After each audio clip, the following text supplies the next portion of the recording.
Hey guys, it's Ninja and Aaron here. Hello. Big dogs. Yep. Owners of MMT.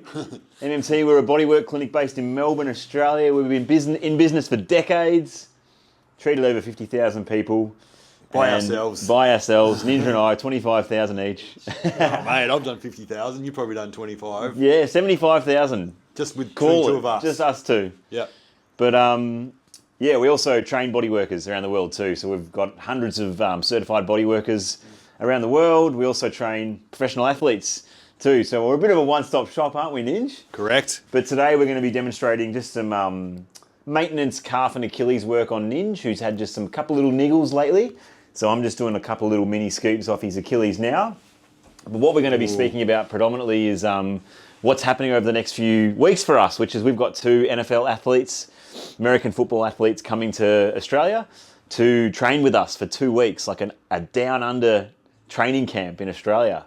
So it's Wednesday today in Australia, and Saturday the first guy gets here, Jakob Johnson, German NFL athlete, been in the league 7 years. He's coming out here to do his first training camp with us. And then next week we've got Mac Hollins, who is a Super Bowl champion, played in the Super Bowl this year, lost unfortunately, but scored a touchdown. We were there. One of the best trips of our lives. We've been working with Mac for 7 years now, and this is his fourth time in Australia, coming down next week. So he's a bit of a seasoned veteran with us. And Jakob knew Mac, so Jakob saw the Mac's results from working with us for so long and is coming down as well. So we're excited, aren't we, Ninj? Correct. Well, this is one of our favourite parts of the year, would you say? Yeah, it's just a pure joy, really, for us. We get to just be us, and people live with us. Yeah. An immersion experience with us, just what we do. Yeah. But we kind of get it tested ourselves as well, like on a physical level, because we try and train with them. So keep up with two of the fittest blokes on earth. Yeah, a 53-year-old and a 36-year-old trying to keep up with these really fit, massive dudes that are all round. Who've literally been professional athletes their entire lives. Yeah. It's pretty good that we get to hold our own, don't we? Yeah, we actually do more than them, if you think about it, because they just train and then we treat them and we wine and dine them and drive them around and shit. So tell them how fucking good they are. Yeah. Yeah. And then it takes us a couple of weeks to recover. They go off on their merry way, don't they? Yeah. So it's just we just get left to a big energy. We're licking our wounds. So yeah, I kind of got to play smart. So I kind of don't go balls out in the gym. Yeah. So I kind of know where my limits are and how I'm going to pull up, because I really want to do the running every day, or the beach exercise or berserk sort of stuff that we do. So that's kind of my game plan, is sort of make sure I'm right for the on leg stuff, the running, and then don't go nuts at Coco's in the gym and stuff like that. So yeah. Whereas I've probably always been the one that's like not been able to beat Mac in everything, but kind of I can push him a little bit. So I've kind of been the one there to try and be the rabbit for the greyhound, just set him a little bit and then just copy sprays. It's a bit of a thankless job, wasn't it?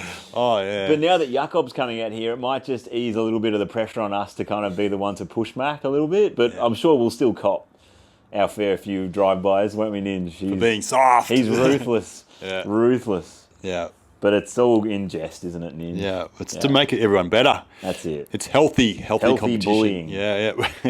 The role of the bully. Yeah. It's the bully is always has a negative spin on it, but the bully has actually made evolution happen. Yeah, you think about the story arc in a movie. The bully plays a role to get the weak, meek bloke to be the hero at the end of the movie. That's right.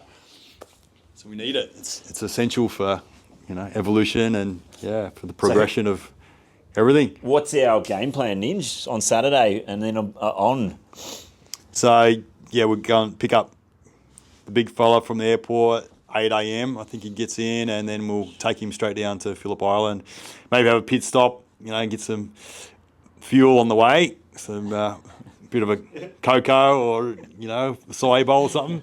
We were laughing on a video the other day, you getting into the minutiae, hey, Ninj? Yeah, I love the minutiae. Love the detail, hey? Phillip Island, we're going to Spew Hill. Might take a piss at this certain potential stage. Yeah, well, you always need a piss.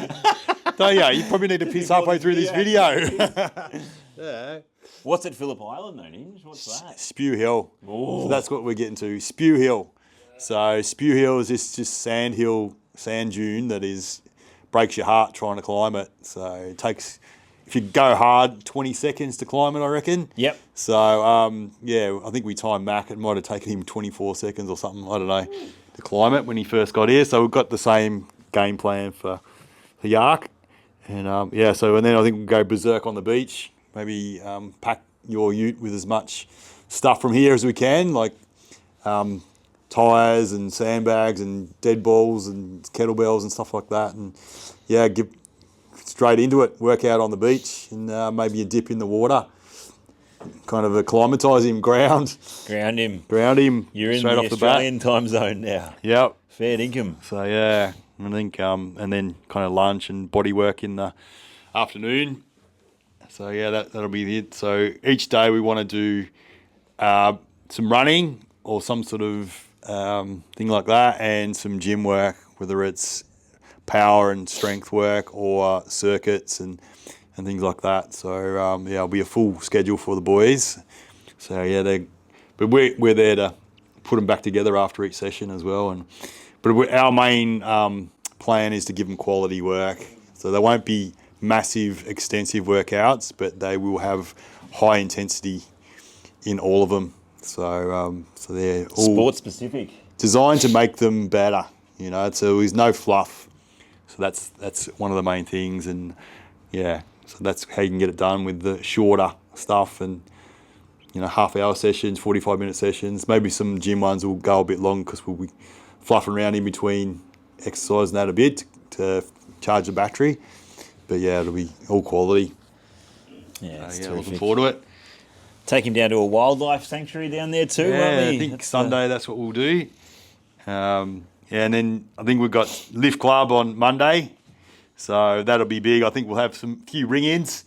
Yeah, Come we've in, got to put the message out have now, a look. don't we? Yeah, there'll be a few people wanting to just come in, have an optic, and then yeah, Wednesday morning is our big kind of team meeting. So yeah, we'll pull something out special for that. So yeah, still in the planning phases of that. But Yep. we know what we're doing, but Yeah, yeah, we'll, done it before. yeah. And then Wednesday, what's Wednesday in Inch? Wednesday we fly to the Gold Coast, so Queensland, Australia. So fly from Melbourne up, and we'll meet Mac there, and it'll be straight into it. So Coco's gym, the rehab place. What's that called? Habitat or? Oh, no, Habitat's the high ropes course that High you're ropes. shitting yourself about. All right, no, we won't go there. Native, Native State. Native State, the restorative Give him a place. shout out. Yeah. So Give him a plug. So we'll be at Pizzy Park. Pizzy Park. Pizzy Park, won't we? We'll be up Yep. there, and Ath's a grass running track. yeah, Awesome. and we'll for be us. up at all the organic fruit and veggie stores. Get my cocos and Yeah. Find some organic mushrooms butchers and- from Mac and I. And yeah. Yark's a bit of a hybrid, eh? We don't really know what his I think diet, he's raw vegan like me. Fuck, you reckon it'll be 2-on-2, Nick? I reckon he's seen the light. He's looking at me. Shit. Fuck. The bragging rights will be on, won't they, after the training? But you know? I reckon he'll be happy if I serve him up my big Your big lettuce cups. lettuce cups each The day. lettuce and cups versus the big Fred Flintstone. So who wins? Brontosaurus. Brontosaurus steaks. Yeah, I think it's a good study we can do. I think so. Yeah, you can sort of Probably analyse the stool each day. yeah. Mac Send the won't- samples Mac in. might not be putting many entries in. No, he doesn't shit. Won't get any data from him, will we? NA. Not applicable. I'll probably put some in for him, I reckon. I'm a good 4 or 5 a day shitter on the high fibre diet that I'm on. Yeah, just Sometimes. go straight through you, yeah. Sometimes, No, I yeah. hear you. Yeah. I've been known to frequent. Yeah, I think it's the done thing. normal. You kind of there's a lot of when we're in the health world that I've been in. They talk about the transition time, so the time from mouth to out into the toilet. So you don't want that to be inside your body for too long, you know. And Putrefies. You use that word a lot, don't you? putrefies inside the body. So so meat you don't really want in there longer than 48 hours, I think. And like all your veggie stuff that can be from like 4 hours to 14 hours. So that's why I shit a lot. You know, the fruit and veg, Fucking hell. nuts and seeds and This needs to come with sauerkrauts a and body, stuff. Britt, shout out to you.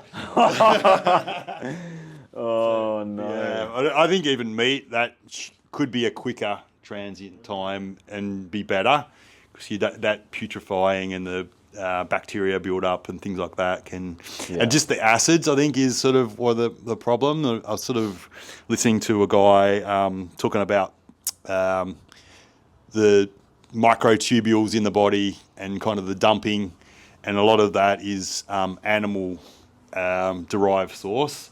So yeah, sort of like you don't want anything in your body for an extended period of time. And like he was sort of talking about when people that do extended fasting, and which I'm right into, you want to kind of clean the meats and the heavy stuff like cheeses and breads and pastas and pizzas, whatever, out of your diet for like a week before you fast, because if you got some of that stuff in your body and then you go into a fast, that can kind of stay inside your body and putrefy, because you haven't got the peristalsis not working properly, you're not pushing it through, so that putrefies in your body, and it can have an adverse effect on your fast. So he sort of talked about people that had to go to hospital or stop their fast early because of the putrefaction happening inside. So if you can kind of eliminate meat, dairy, alcohol, drugs, all that kind of stuff before you go in, so have a bit of a prep, you're going to be better off for it. So anyway, there's a little bit of science, I think, but yeah, that's why some people can feel really shit while they're detoxing if they haven't kind of done a good lead in. Plus, if they're kind of really toxic and their body's eliminating a lot of shit. But anyway, I'm digress. You have a go. I think you're ready, Ninja. Yeah. I think you're all good, brother. Yeah. Bit of a flush. Yeah. Give you a bit of like a sports massage before we get out there and do our 150s today. Yeah. Ready to run. Ready to rock and roll. Well, we got 2-3 more sessions before they get here and then we're done. Get ready. Thanks, guys. Done. Stay tuned.